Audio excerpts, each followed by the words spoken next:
Change is not made without inconvenience, even from worse to better. Richard Hooker.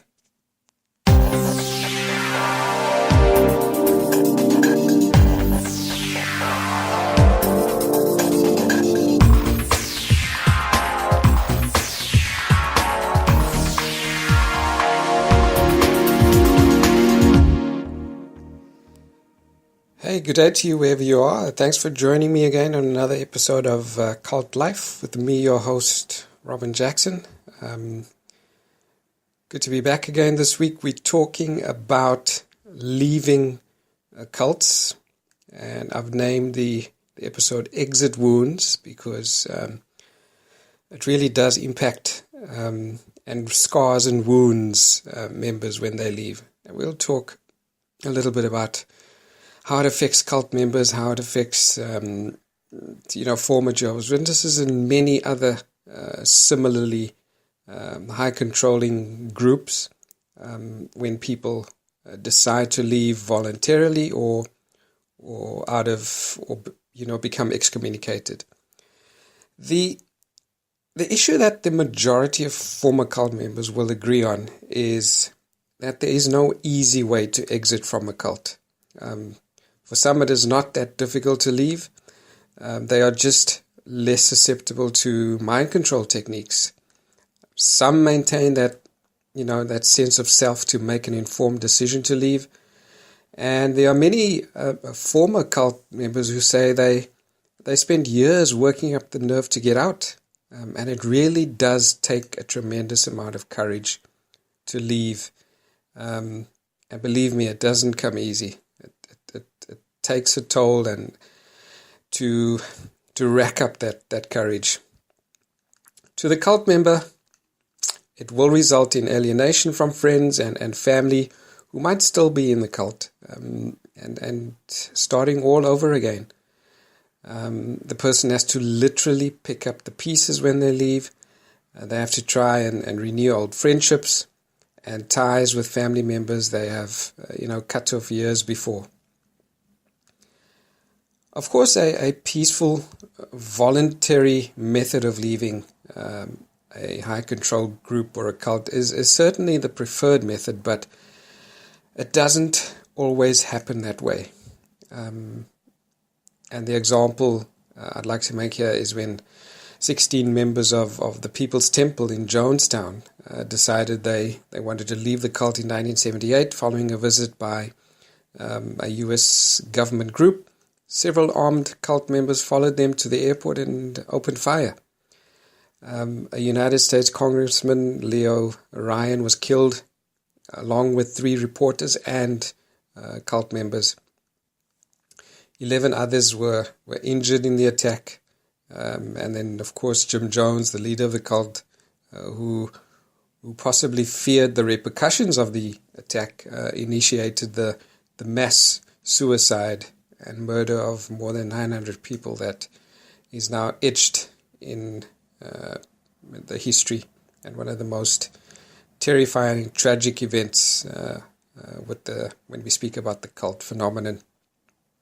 So the consequences of leaving a cult very often results in the individual being shunned, and former cult friends and family are no longer allowed to speak with or associate with that former cult member who decides to leave or is when they are excommunicated or kicked out by the group.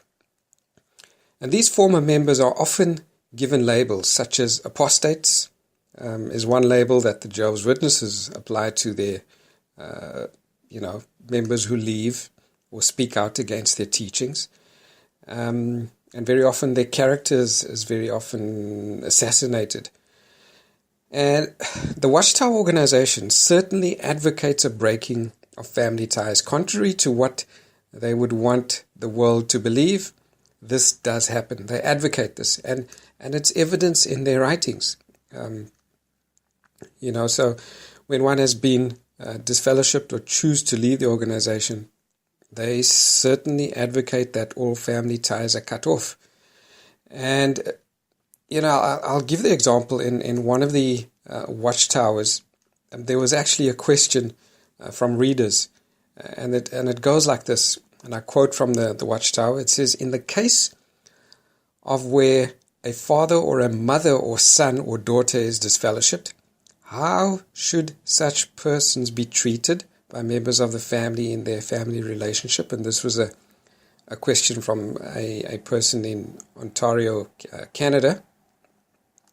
The Watchtower goes on to say, "We are not living today among theocratic nations where such members of our fleshly family relationship could be exterminated for apostasy from God and his theocratic organization, as was possible and was ordered in the nation of Israel in the wilderness of Sinai and the land of Palestine. Being limited by the laws of the worldly nations in which we live, and also by the laws of God through Jesus Christ, we can take action against apostates only to a certain extent. That is, consistent with both set of laws.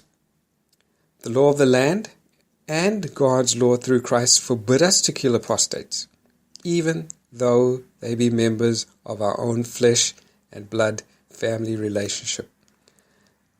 It goes on, it says, "However, God's law requires us to recognize their being disfellowshipped from his congregation, and this despite the fact that the law of the land in which we live requires us, under some natural obligation, to live with and have dealings with such apostates under the same roof. Of course, if the children are of age, then there can be a departing and breaking of family ties in a physical way, because the spiritual ties have already snapped." And this is a quote from the November 15th Watchtower, 1952, and the pages 703 to 704, questions from readers. So the Jehovah's Witnesses certainly advocate that families be broken up by their disfellowshipping and shunning policy. And that is still very evident today, and they might publicly proclaim that is not the case, but it certainly happens, and there are many examples of former members who could testify about that. And it certainly is a harsh view that is being advocated in this passage, and all too often has been the cause of rifts between family members. And it has affected many former Jehovah's Witnesses when these family ties are cut. Instant friends are lost instantly. And you are left to your own devices, so to speak. And it's very, very hard. And in my previous episode, we spoke about the depression, the effects that this type of shunning has on these individuals, the depression it can cause. There's been cases of former members committing suicide as well. So it really is a harsh view. And one of the major objectives of cults is to create this physical and psychological rift between its members and the outside world. So to leave or even speak out against a cult is risky, as you risk being excommunicated or suffer mental and physical abuse. And this can take many forms. In the extreme, it may result in the assassination of the ex-cult member, and a case in point is the murder of Aston Green, who was a member of the Nation of Yahweh cult, which is led by Yahweh ben Yahweh. I think this cult is still very active today and operates today. Green decided to leave the cult, but went to the temple building to pick up his Bible and some other belongings of his before attempting to escape. He was beaten to the point of death by a group of about 10 cult members, and following the brutal beating, they took him to a wasteland and where he was beheaded. So, this is a case in point where it was taken to the very extreme with this cult. Psychological pressure is more commonplace, however. In one case, a coffin bearing the name of the person being victimized was paraded past their house And years of abuse can very well follow the leaving of a cult. So, after you've left, even after quite some time, it still can have a very big effect on people. And this often happens if the former cult member becomes very vocal in exposing the cult and speaking out against the group or that particular religion. And Scientology is a group notorious for doing this and victimizing former Scientology members, and we've seen it happen regularly. And if you watch Leah Remini's expose, Scientology: The Aftermath, there are many cases there that have that prove how Scientology actually victimizes former cult members who now speak out against them. So generally, there are three ways that you can leave a cult. The first way, of course, is the voluntary route, and people who leave on their own have normally reevaluated the nature of the group and have come to their own conclusions. That's either by independent research into the group from outside sources, which have very often helped many to see the deception, and often they come to the knowledge of a lot of the cover-ups and the information that the cult does not want their rank and file to have access to. And of course, many former cult members have written accounts about their time spent in a cult. And this can be a valuable resource for those contemplating leaving a particular cult. Some are not that susceptible to mind control techniques employed by the cult and make an informed decision to leave. However, making the decision to leave is only part of the process. The cult basically has to unlock the door so the individual can leave. And this is easier said than done. Some destructive cults will allow people to leave, but they put a lot of pressure on you to stay. The second way people leave a cult is by intervention. And this is normally done when concerned family members or friends hope to rescue an individual from a destructive cult. Deprogramming is usually a method employed by some counselors, although it's frowned upon nowadays because of some methods. Deprogramming methods are synonymous with initial kidnapping of the member from the cult setting. It then involves hours and hours of debriefing, whereby a team of deprogrammers hold the cult member against his or her will.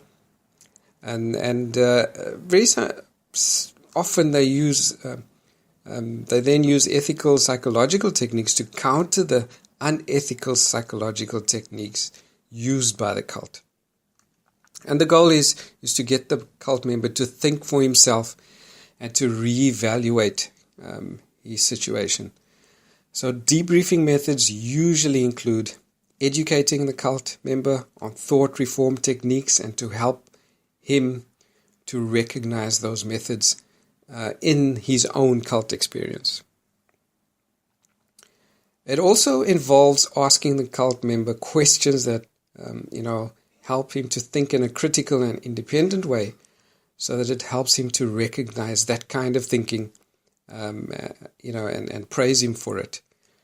Furthermore, it helps to establish an emotional connection to his former life before he was introduced to the cult or became a cult member, by introducing objects from his past and having family members relate past memories of his pre-cult life. In her book, Cults in Our Midst, Margaret Singer, who was a clinical psychologist and specialized in cults, defined the deprogramming simply as providing members with information about the cult and showing them how their own decision-making power had been taken away from them. And during the 1970s, deprogramming was a relatively common practice. Today it has fallen out of favor as an acceptable cult-busting technique. It is a very costly exercise and has led to a lot of lawsuits over the years because of, this practice of kidnapping and imprisonment of cult members. It is for this reason that many turn to exit counselors instead. And exit counselors leaves out the kidnapping part and rather employs psychological techniques that might get the member to agree to voluntary debriefing. And voluntary exit counseling has to be adapted carefully to meet the individual's needs. An example is way back in 2005 here in South Africa, there was the report of a teenager from Northcliffe in Johannesburg here in South Africa had to be rescued from the grips of a cult called the Living Love Fellowship. The girl ran away from home and married the self-styled mystical leader who named himself Madden. She was then taken from South Africa to a farm in Oregon in the United States where the cult was based. The family subsequently contacted a former policeman to help rescue the girl from the cult. And working closely with the authorities in the US, the policeman then traveled to the cult's base in Oregon where they confronted this leader. At first, the cult leader refused them access to see the girl, and after repeatedly threatening to arrest him and to charge him with possession of pornography, they were allowed to see the girl in her room. And when told that she had to go with them, the girl did not even argue or resist. She immediately packed her things and left after Madden had given them her passport. And from their observations, they concluded that the girl was definitely being kept against her will. It was also then revealed that the girl had to work on the farm and had been sexually abused. And then, she received extensive counseling after the ordeal. And this is not an isolated case. There are many cases of similar nature that has happened all over the world and here in South Africa. A cult expert here in South Africa, Luke Lamprecht, and who was also the corporate manager for the Teddy Bear Clinic, which was a center for sexually abused children here in South Africa, has helped to infiltrate many of these types of cults and situations by virtue of his experience. And he's painted a bleak picture of the Living Love Fellowship.